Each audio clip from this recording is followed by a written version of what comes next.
참 예수님, 예, 사목회 아치 김대왕 마태우입니다. 예, 주일학교 어린이 친구 여러분 안녕하세요. 안녕하세요. 지금 방금 신부님이 소개해 주셨는데 저는 창현 성당 사목회에서 총무직을 수행하고 있는 김대황 마태우라고 합니다. 오늘 제가 신부님 강론 시간에 대신해서 이렇게 이 자리에 선 이유를 아시는 친구 있을까요? 제가 이 자리에 왜 서 있죠, 지금? 없습니까? 예. 오늘은 교회가 지정한 평신도 주일이에요, 평신도. 자, 우리 주일학교 친구들한테 질문 한번 해볼게요. 평신도라는 뜻을 알고 있는 친구 혹시 있을까요? 평신도. 평신도는 신부님이나 수녀님이 아닌 우리처럼 세상 속에서 살아가는 모든 신자들을 평신도라고 합니다. 그러니까 오늘은 우리 모두의 날입니다. 예. 하나님께서 우리 평신도들에게 주신 사명을 생각하는 날이기도 합니다. 예수님께서는 마태오복음 5장 13절에서 14절에 이렇게 말씀하셨어요. 너희는 세상의 소금이다. 너희는 세상의 빛이다. 예수님은 우리를 소금과 빛에 비유했어요. 왜일까요? 소금은 음식의 맛을 냅니다. 조금만 있어도 음식이 맛있어지죠. 또 빛은 어둠을 비춰줍니다. 어두운 곳에서 길을 찾아주기도 합니다. 예수님은 우리에게도 세상을 더 맛있고 밝게 만드는 사람이 되라고 하십니다. 그게 바로 평신도의 사명입니다. 우리 주일학교 학생들은 이미 이렇게 살고 계시죠? 예. 한번 예를 들어서 설명 한번 해볼게요. 어느 초등학교에 아주 착한 민수라는 친구가 있어요. 근데 이 민수라는 친구는 쉬는 시간에 친구들이 버린 쓰레기를 주워서 분리수거를 했어요. 또 친구를 괴롭히는 친구들한테 찾아가서 친구 괴롭히지 말라고 혼내주고 그러면 친구가 슬퍼한다고 얘기를 했어요. 자, 담임 선생님이 들어와서 아이들에게 질문을 합니다. 우리 반을 밝게 만드는 친구는 누구일까요? 누구라고 얘기했을까요? 예, 아이들은 모두 말했습니다. 민수요. 우리가 민수 덕분에 우리 반이 더욱 따뜻해졌어요. 이렇게 얘기를 합니다. 예, 민수는 이미 세상의 빛이 된 거예요. 하느님께서는 우리 모두가 그런 민수처럼 작은 일에도 사랑을 실천하기를 바라십니다. 그리고 우리 모두의 작은 실천이 하나하나 쌓일 때 세상은 더욱 빛이 나고 밝은 세상이 우리를 기다리고 있을 거예요. 그럼 우리가 할 수 있는 작은 일이 어떤 것이 있는지 한번 생각해 보도록 하겠습니다. 친구가 슬퍼할 때 나는 어떤 것을 해줄 수 있을까? 또는 집에서 부모님이 힘들어 하실 때 내가 할 수 있는 일은 뭐가 있을까? 또 학교나 성당에서 내가 빛이 될 수 있는 순간이 언제일까?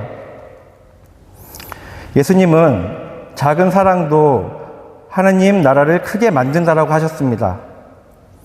평신도로서 우리는 세상 속에서 그런 작은 사랑의 씨앗을 뿌리는 사람들입니다. 그래서 평신도주일은 이렇게 외치는 날입니다. 하나님, 저도 세상의 빛이 되고 싶어요.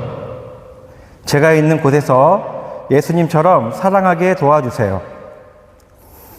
우리 모두가 있는 자리에서 웃음으로 또는 배려로 또 정직함으로 하나님의 사랑을 보여주는 멋진 평신도가 되도록 우리 같이 노력해 보도록 합시다.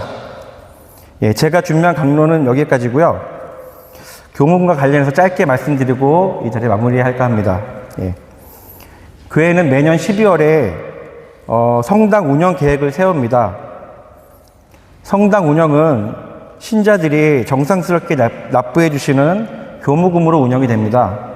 예. 한 나라가 세금으로, 국민이 내는 세금으로 운영이 되듯이 성당도 교무금이 납부되어야 성당이 운영됩니다. 교무금은 선택이 아니고 신자라면 누구나 금액에 상관없이 공동체의 한 일원으로서 꼭 납부를 해야 하는 의무사항입니다.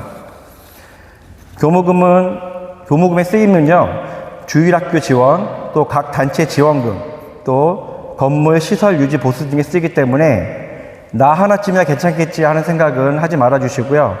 아직까지 동참 안 하신 신자분들이 계시다면 이번 기회에 꼭 같이 동참해 주시면 감사하겠고, 또 더불어 성당 운영에 관심을 가져주시길 진심으로 호소합니다. 마지막으로 이 자리에 계신 모든 신자분들의 가정에 주님의 평화가 항상 함께 하시길 기원하며 마치도록 하겠습니다. 감사합니다.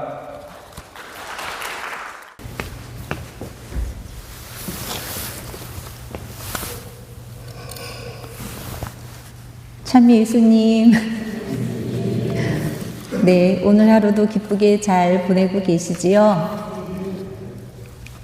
저는 조금 전에 시무님께서 소개해 주신 대로 창현성당 사목평회에서 부회장을 맡고 있는 김미영 벨라데타입니다. 여러분 반갑습니다. 왜 이렇게 떨려?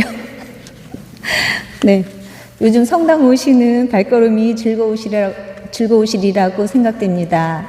얼마 후엔 우리의 오랜 수건 사업인 엘리베이터 설치가 완공되어서 교우 여러분들이 조금 더 편하게 성당을 오르내리실 수 있고, 또 성모상 주변에 소담스럽게 피어있는 국화꽃들이 우리 마음을 따뜻하게 해주고, 또 위령성월에 연옥 영혼들도 잠시 머물며 쉬어가게 하는 듯 합니다.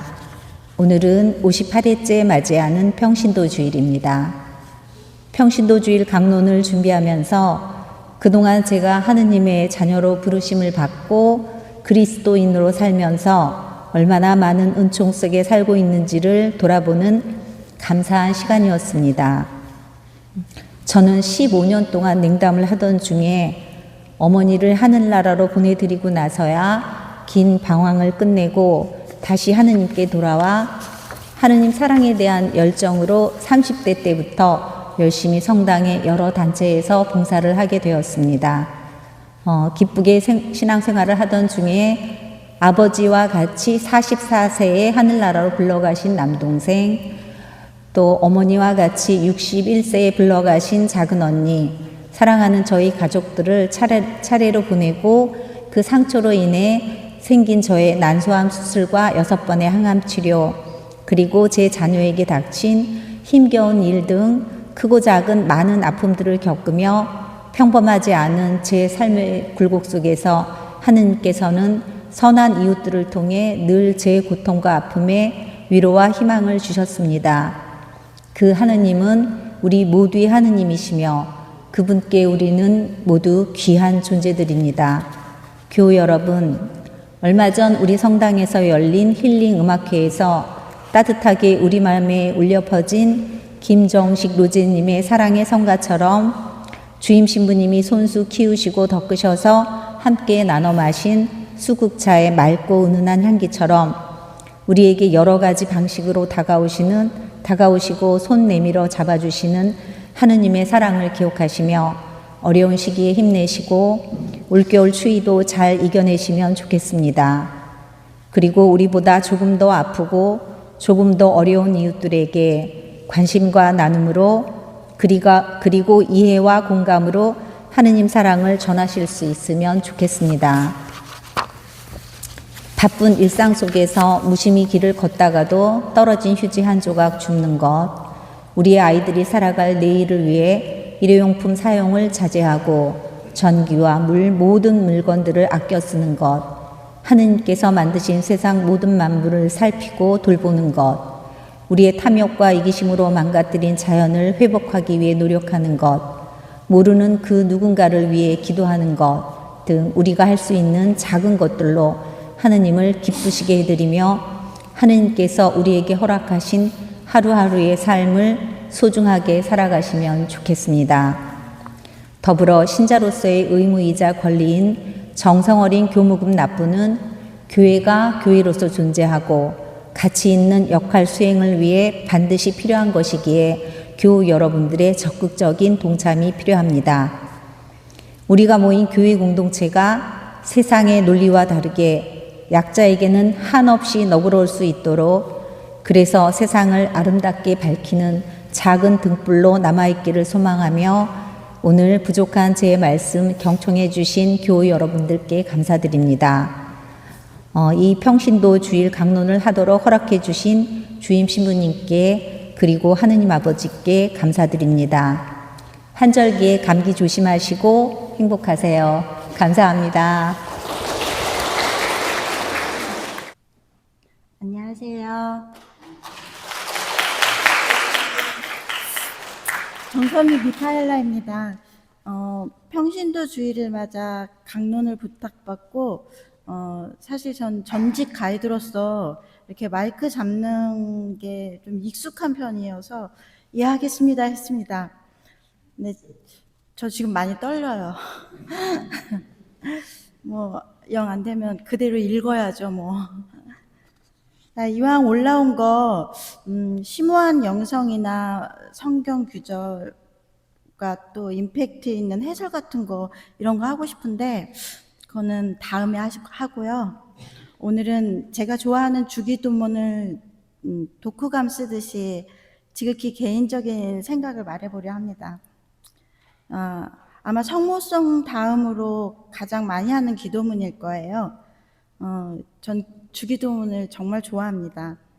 어디서 읽은 건데 기도는 흠숭과 감사와 용서, 간구라고 하더라고요. 이제 이게 가장 알차게 들어있는 기도문이 주기도문이 아닐까 생각합니다. 또 기도는 하나님과의 대화라고들 하죠. 그러면 대화를 하기 위해서는 상대를 불러야겠죠. 그래서 우리는 이렇게 부릅니다. 하늘에 계신 아버지. 네, 이렇게 주기도문을 시작하는데 전 개인적인 기도를 할 때 내 믿음의 주인이신 하느님 아버지라고 합니다. 오직 하느님만 믿는다는 제 결의이기도 하고 하느님을 향한 제 애칭이기도 합니다. 다음은 아버지 이름이 거룩히 빛나시며 이 부분을 말하면서 저는 결심합니다. 지극히 거룩하신 하느님의 이름에 누가 되지 않아야 한다. 사회생활을 하면서 가끔 제가 천주교 신도라는 이름을, 신자라는 거를 말하지 않아서 정말 다행이다라고 생각할 때가 있어요. 그건 제가 뭔가 잘못했을 때겠죠? 언제나 어디서나 천주교 신자라고 말하고 다녀도 거룩히 빛나는 그분의 이름에 누가 되지 않는 저를 꿈꿔봅니다. 다음은 아버지 나라가 오시며 많은 이들이 아버지 품에 들어와 주님께서 마련해 주신 구원의 은총을 받아 이 나라가 주님의 나라가 되었으면 합니다. 저희 딸은 제게 자기가 성당을 가지 않아서 그렇지 마음속엔 하느님이 계시다고 말합니다. 그렇지만 아직까지 안 오고 있습니다. 그래서 제 딸과 사이가 어서 아버지 나라에 와서 여기서 아버지께 엎드려 경배드리는 그런 날이 왔으면 좋겠습니다. 괜찮다면 여러분도 제 딸과 사이를 위해서 기도 한번 해주십시오. 그 다음은 아버지의 뜻이 하늘에서와 같이 땅에서도 이루어지소서 이렇게 말합니다. 예수님이 아버지의 뜻에 따라 우리를 구원하시려 십자가를 지셨듯이 저 또한 두렵고 무겁고 힘들지라도 아버지의 뜻에 순종하길 바랍니다. 여기서 잠깐 생각하자면 지금 나에게 하나님이 바라시는 아버지의 뜻은 무엇일까? 사실 이 부분은 좀 어렵습니다. 그러니까 대강 저는 알겠는데 이것을 다시 여러분께 설명하기는 좀 어려워서 저도 성경 구절 하나 인용해 보겠습니다. 데살로니가 1서 5장 16절부터 18절입니다. 언제나 기뻐하십시오. 끊임없이 기도하십시오. 모든 일에 감사하십시오. 이것이 그리스도 예수님 안에서 살아가는 여러분에게 바라시는 하나님의 뜻입니다. 다음은 오늘 저희에게 일용할 양식을 주시고입니다. 어떤 책에는 여기서 양식이란 하나님의 말씀인 진리의 빵, 그리고 영혼의 음식인 성체, 그리고 육신의 양식인 빵, 이렇게 말합니다. 전 우리가 생활하는 데 필요한 모든 것도 들어간다고 봅니다. 저의 모든 것을 책임져 주시는 우리 아버지. 언젠가 제가 저희 어머니에게 이런 말을 한 적이 있습니다. 돈이 생기면 꼭 들어갈 일이 생겨서 통장에 돈이 안 쌓인다고 이렇게 좀 투덜거린 적이 있어요. 그랬더니 엄마가 네가 필요한 걸 하나님이 미리 알고 채워주신 거네, 이렇게 말씀하시더라고요. 전 그때 생각했습니다. 조금 더 주셔도 되는데. 그렇더라고요. 그 다음은 저희에게 잘못한 일을 저희가 용서하오니 저희 죄를 용서하시고입니다. 왜 저희에게 잘못한 일을 저희가 용서하오니가 먼저일까요? 혹시 제가 다른 일을 용서한 만큼 용서하신다는 걸까요? 그러면 큰일입니다. 진짜 아주 난감합니다. 어찌 이런 기도를 주셨는지. 제게 잘못하고도 용서를 빌지 않는 일을 용서해야 하는 경우가 있는데 이건 정말 힘든 것 같아요. 그래도 우리는 최선을 다해서 용서하기로 해야겠죠? 네. 그리고 그 다음은 저희를 유혹에 빠지지 않게 하시고 악에서 구하소서입니다. 우린 유혹에 흔들리는 순간들이 많습니다. 가끔은 손해보고 싶지 않아서 제 욕심을 볼 때가 있습니다. 그럴 때 과감하게 손해를 보더라도 하나님의 뜻이 어디에 있는지 생각하고 하나님께 의지하며 유혹을 떨쳐내야 하는데 그게 안 돼서 망설이는 순간이 옵니다. 그럴 때 우리는 이렇게 말해야겠죠. 악에서 구하소서. 저희의 기도를 들어주시는 아버지께서 이끌어 주실 줄 믿습니다. 이상이 제가 생각하는 주기도문에 관한 지극히 개인적인 이야기였고 마지막으로 제가 최근에 들은 이야기를 하겠습니다. 식당을 운영하는 어떤 분이 직원에게 가게를 넘겼습니다. 그리고 이제 그 직원은 그 가게를 왜 받았을까요? 인수받았을까요? 아마도 장사가 잘 되고 자신도 그 가게에서 돈을 벌 수 있을 거라고 생각했을 거예요. 그리고 그분이 주인에게 성당에 가고 싶다고 했답니다. 한 번도 성당 갈까? 하나님 믿어볼까? 이런 얘기를 해본 적이 없는데 말입니다. 그래서 지금 그분은 교리를 받고 있고 이제 곧 세례도 받을 것입니다. 이제 사장이 된 그분은 왜 성당에 오고 싶어 했을까요? 이전 사장이 하나님을 믿으며 좋은 모습을 보인 건 아닐까요? 아버지의 뜻에 따라 생활하였기에 아버지의 나라가 오는 한 발자국을 그분이 이루어낸 건 아닐까요? 이 일로 이전 사장님이 무지 행복해하는 걸 보고 저는 정말 많이 부러웠습니다. 그리고 이전 사장과 같은 일이 있었으면 좋겠습니다. 그렇게 아버지의 나라가 오실 거니까요. 우리에게 그런 행운이 있기를 빕니다. 이상입니다. 감사합니다.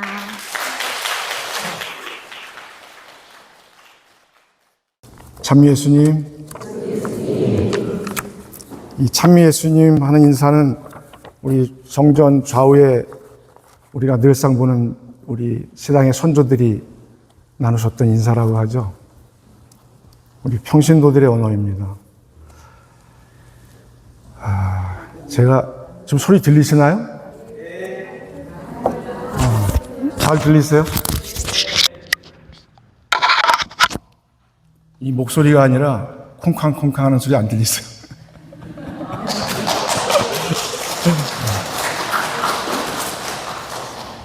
서울 참사가 경상도에 가서 사망한 얘기 아십니까? 서울 참사가 경상도에 놀러 갔는데 한참 놀다가 이제 경상도 참사들하고 같이 전기줄에 싹 앉았어요. 근데 포수가 총을 딱 겨누는데 경계병 참사가 포수가 총 겨눈데이 빵 쐈는데 서울 참새가 하나 죽었어요. 왜 죽었느냐? 경계병 참새가 뭐라고 했을 것 같습니까? 수구리! 머리 숙여, 이걸 경상도 사투리 수구리.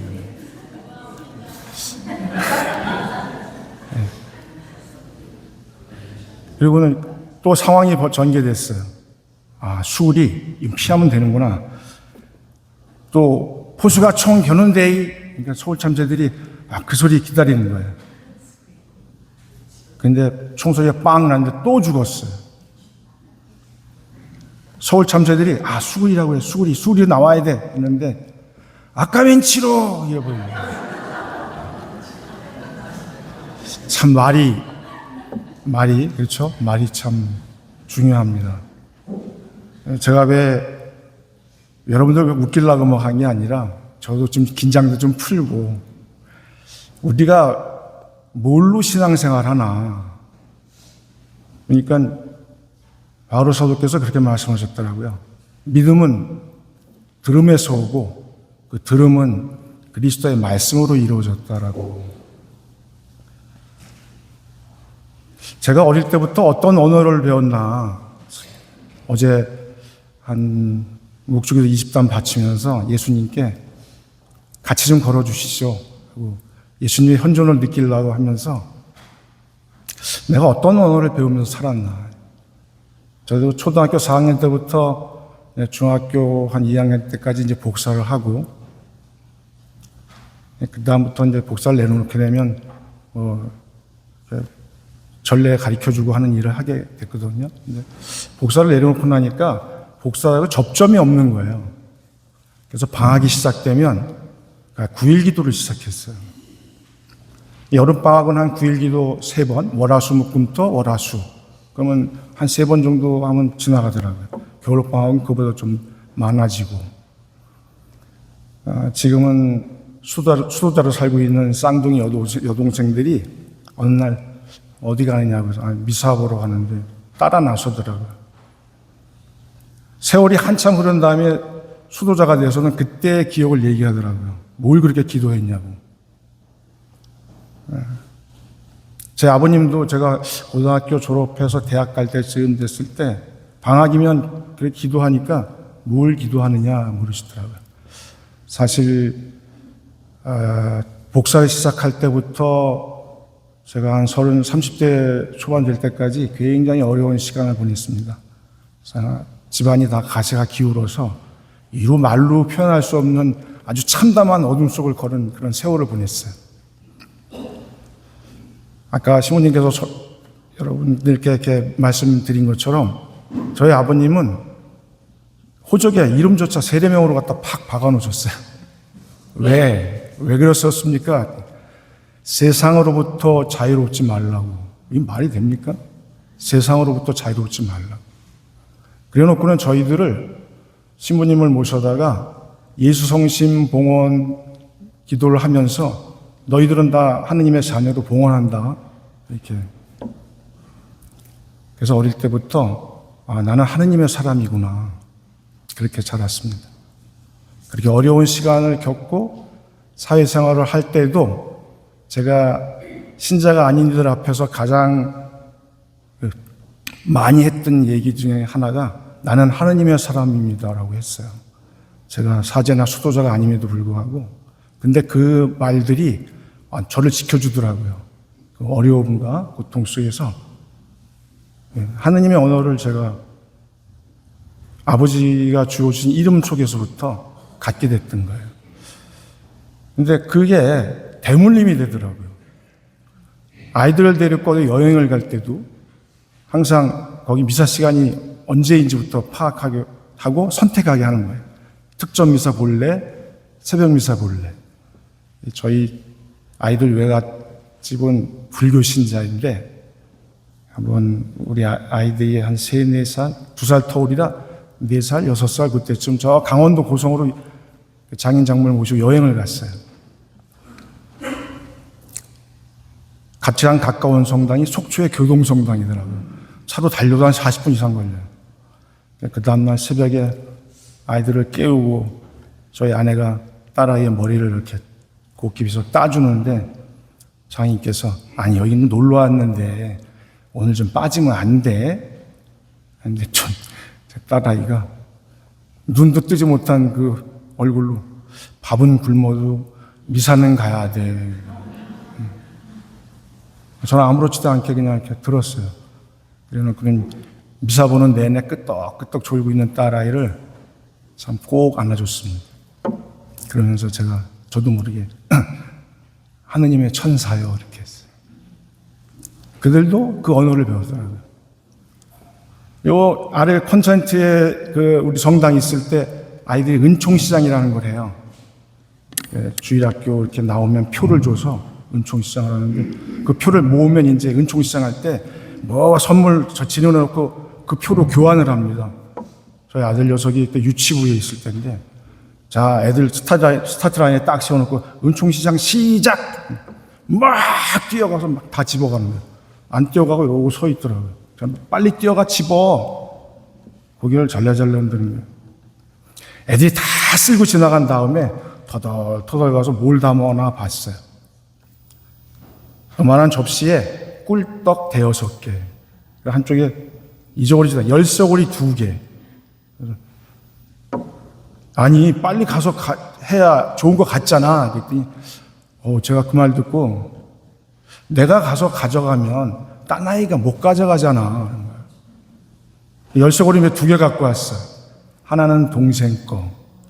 제가 그 녀석 어깨를 두들겨주면서, 그래, 그 열쇠고리에 천국의 열쇠 달고 가자. 이렇게 기도했습니다. 어제는 참 행복한 오전을 보냈어요. 우리 형제들은 여기서 막 화분 심고 하는 동안 양해를 구했어요. 나 좀 어디 갔다 와야 돼. 아이들이 할아버지 할머니 묘에 갈 준비를 해놨더라고요. 초명, 우리 예규라 그러죠? 이거 왜? 전대사 기간이 오늘로 끝나는 날이잖아요.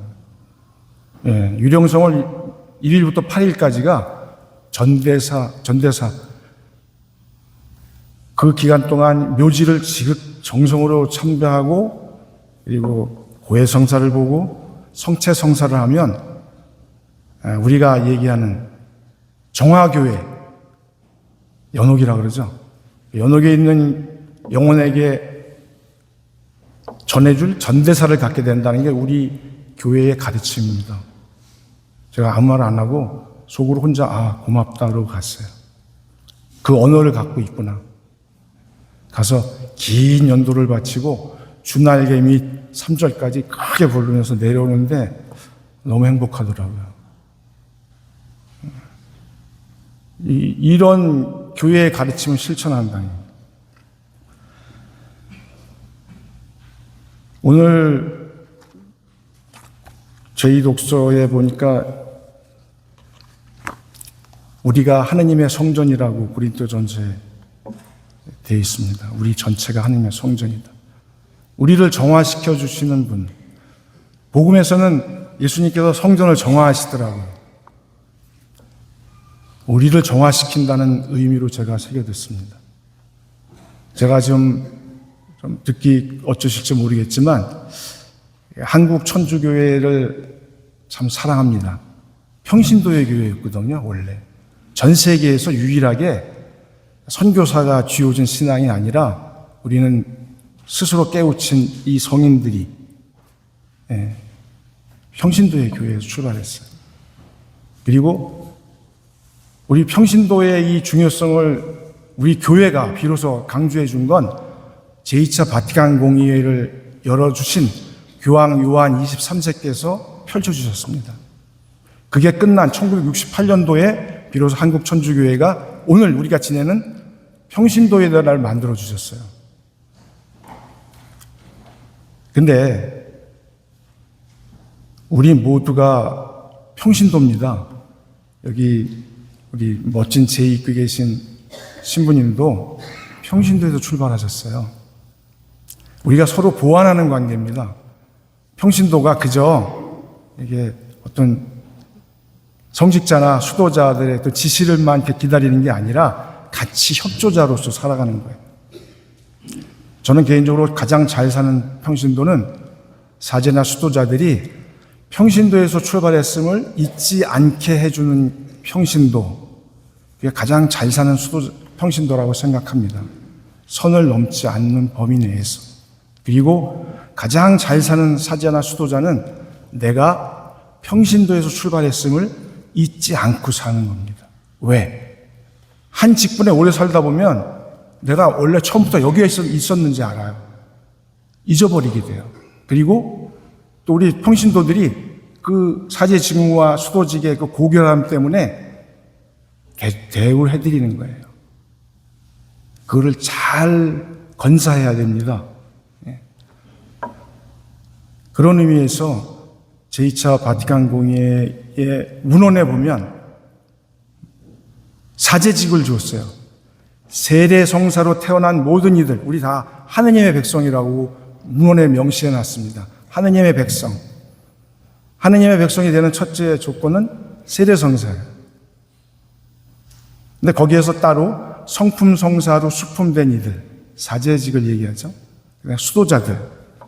그들을 제외한 나머지가 평신도인데, 우리 본당 신부님처럼 저렇게 사제직을 수행하시는 분들을 직무사제직이라고 명칭을 부릅니다.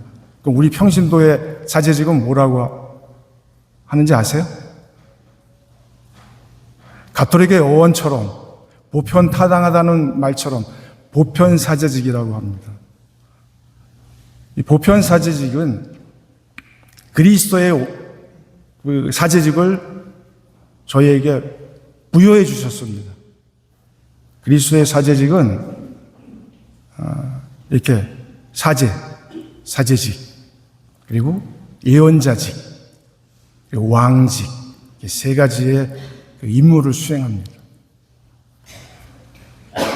사제직이라는 것은 우리 평신도들이 보편 사제직을 지금 살고 있는 우리 평신도들이 하는 사제직은 우리 신부님처럼 미사를 집전할 수는 없어요. 그건 사제만이 할 수 있는 거거든요. 그런데 우리가 미사에 같이 참여합니다. 참여한다기보다 봉헌하는 겁니다. 그럼 무슨 예물로 봉헌하느냐? 우리의 삶 전체의 예물을 봉헌하는 겁니다.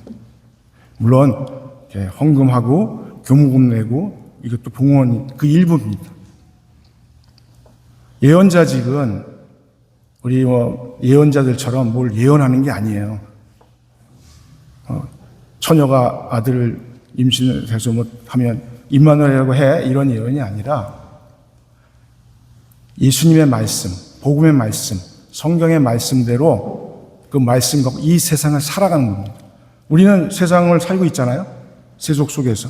하느님을 아는 이들도 있고 모르는 이들도 있죠. 그들 속에 들어가서 복음 말씀대로 살아가는 겁니다. 이게 우리의 예언자직이에요. 굉장히 중요한 겁니다. 하느님께서 우리에게 당신의 사제직, 예언직, 왕직을 나눠주신 것은 세상 속에서 나를 드러내고 살아 하고 저희에게 주신 미션입니다. 왕직은 왕이라는 겁니다. 왕, 그리스도 왕. 그리스도 왕 대축일도 있죠. 저희가 지내는 왕은 명령하고 대접받고 이게 아니라 저 십자가의 예수님처럼 자신을 다 내주셨죠. 저희에게. 그것처럼 봉사하라는 겁니다. 봉사. 세상을 위한 일이든 교회를 위한 일이든 봉사라는 겁니다. 여기 이렇게 성찬 봉사하시는 분들, 독서 봉사하시고 저 위에 아름다운 목소리로 정말 기도해 주시는 성가대, 해설단. 이거 교회 안에 봉사가 이렇게 있죠. 교회 밖에 봉사도 있습니다. 제가 언젠가 국수가 먹고 싶어서 이렇게 국수집을 들어갔는데 맹인인 분을 자매님하고 형제님이 이렇게 모시고 들어와서 국수집에 저 어떻게 먹으려고? 나도 국수짝 이게 짓기 힘든데. 그러니까 국수가 딱 나오니까 소위 말해 찍찍이라고 있어. 착착 붙여주는 거야. 양손에다 포크를 탁 꽂아주더라고요.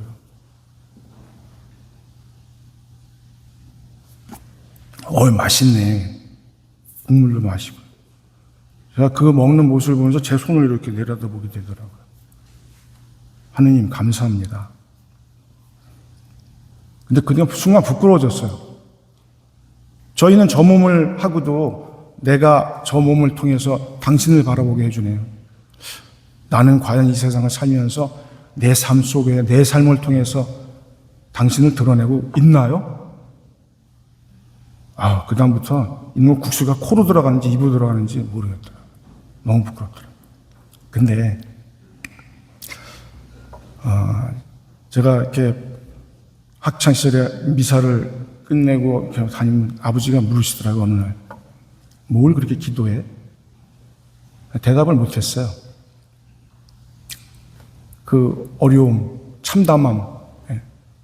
근데 옛날에 이 냉난방이 없었습니다. 70년대, 80년대 교회는 이 냉난방이 없었어요. 엄청 추웠어요. 그럼 미사 끝나고 묵주기도를 하고 나면 보좌 신부님이 저 청당문 뒤에서 이렇다 기다리고 계시더라고요. 이 추운데. 기도가 끝나고 나가니까 손을 딱 잡고 사제관으로 데리고 들어가는 거예요. 이불을 깔아놓고 발로라. 물으시더라고요. 뭘 그렇게 기도해? 대답을 못했어요. 대답할 수가 없었어요. 왜냐하면 현실적인 걸 해결해 달라고 제가 기도했거든요. 이 어려움, 이 배고픔, 이 가난함, 이걸 좀 빨리 끝내게 해달라고. 정말 터널 같은 시간들이었습니다. 굉장히 힘들었어요. 오늘날 살아가는 우리도 그렇게 경제적으로 녹록지 않은 시간을 지금 보내고 있죠? 그래도 이 성전에 와서 이렇게 미사를 봉헌하는 분들은 저를 포함해서 행복한 겁니다. 정말 위로가 필요한 이들이 이 성전 안에 와 있을까? 그건 계속 제가 묵상하면서 사는 과제입니다. 정말 먹을 것도 없고 입을 것도 없고 헐벗은 이들은 여기 들어올 엄두도 못 내고 있지 아니한가. 제가 유년기를 보냈던 70년대 어려운 시기 80년대나 오늘날이나 과연 우리 교회가 바뀌었을까? 저는 생각해 봅니다. 우리가 그저 그냥 먹고 살만한 이들과 적당히 신앙생활하는 거 아닐까? 프란시스코 교황께서도 가짜 신자라는 말씀을 이렇게 하셨더라고요. 진짜 신자, 가짜 신자. 제가 좀 불편했는데 사실 일리 있는 말씀을 하셨더라고요. 열심히 매일 미사하고 봉사하고 하는데 과연 그 영혼 안에 예수님이 깃들어 있나? 묵상해 봅니다. 저도 제 자신 묵상해 봅니다. 매일 하는 기도가 하느님 자비하시니 저를 불쌍히 여기소서. 시편 50장입니다. 애련함이 크시오니 저희 죄를 없이 하소서. 부끄럽습니다. 하느님 앞에. 마음속으로 얼마나 많은 갈등과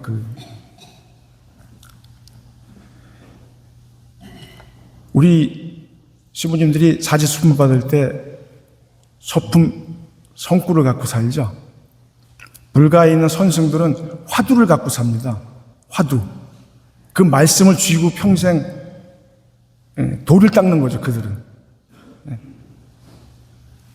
여러분들은 어떤 성경 말씀을 쥐고 살아가십니까? 이 험악한 세상.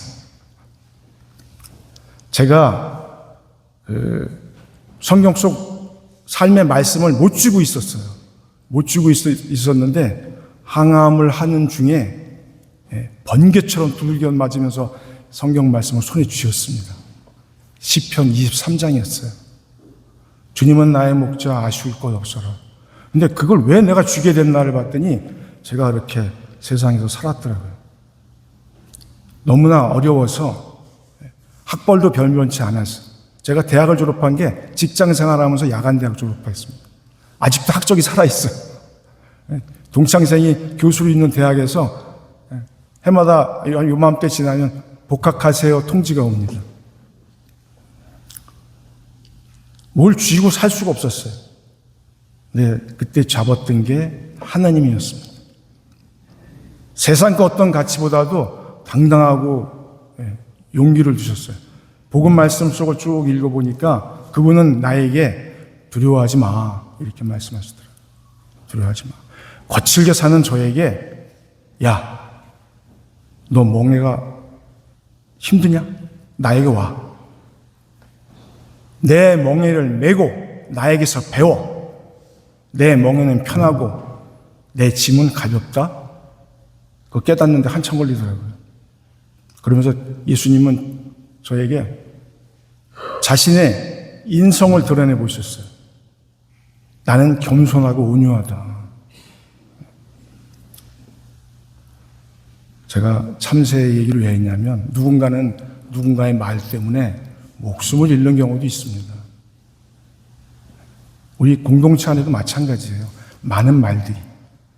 제가 서두에 사제나 수도자들의 어떤 지시를 바라보는 사람이 아닙니다 라고 말씀드린 이유는 제가 한 게 아니라 어느 사제가 하신 말씀이에요. 우리 공동체 안에도 봉사하고 봉헌하고 하면서도 많은 갈등이 있죠. 언어가 많습니다. 여기에는 천국의 언어도 있고 지상교회의 언어도 있고 세상의 언어도 있어요. 그 말들 때문에 충돌이 있을 수 있어요. 잘해보려고 하다가. 근데 그 충돌을 내부적으로 우리가 먼저 조율하기 전에 어디 갑니까? 사제관을 가는 거예요. 시모님! 그게 한두 건이에요. 껌건이. 좀 알아서 좀 정리 좀 해봐. 나한테 오기 전에. 근데 왜 그러느냐? 우리 교회가 늙어가고 있습니다. 물리적으로도 연세가 다 많으세요. 교회 우리 평신도 안에 어른이 있는가? 어떤 어른? 내가 영성적으로 힘들 때, 내가 현실적인 삶이 어려울 때 나하고 같이 울어줄 사람, 나의 영성을 건드려줄 사람, 울고 싶은데 뺨따게 때려줄 사람이 있는가? 우리가 그 삶을 해내야겠습니다. 신앙은 신비가 맞습니다. 왜냐하면 제가 어떻게 하다가 사모교인이 되다 보니까 저 대성전 문하고 지금 완성을 앞두고 있는 엘리베이터를 보게 돼요. 기적이 꼭 이해할 수 없는 게 일어나야만 기적이 아니죠. 신부님께서 언젠가 강론 시간에 이걸 주문하시더라고요. 내년에는 우리 한 명씩 데리고 옵시다. 한 명씩. 그러려면 우리가 뭘 준비해야 될까요? 하느님의 언어로 무장을 해야지. 겸손하고 온유하게 누가 와서 상처받은 마음을 갖고 와서 위로받을 수 있게. 그렇죠? 여기 다 우리 어찌 보면 솔직하게 위로받으려고 오지 않았나요? 그냥 헌금함에 그냥 미사 이렇게 하지는 않고 위로가 필요하죠. 다.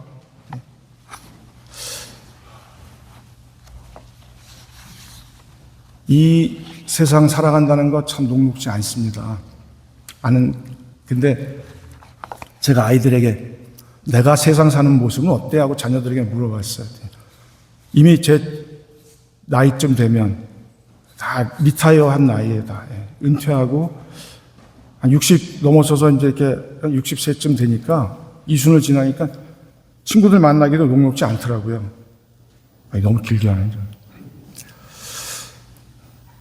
근데 힘있게 산다 그러더라고요. 왜 힘있게 사는 것 같아요? 아버지는 하느님을 갖고 사는.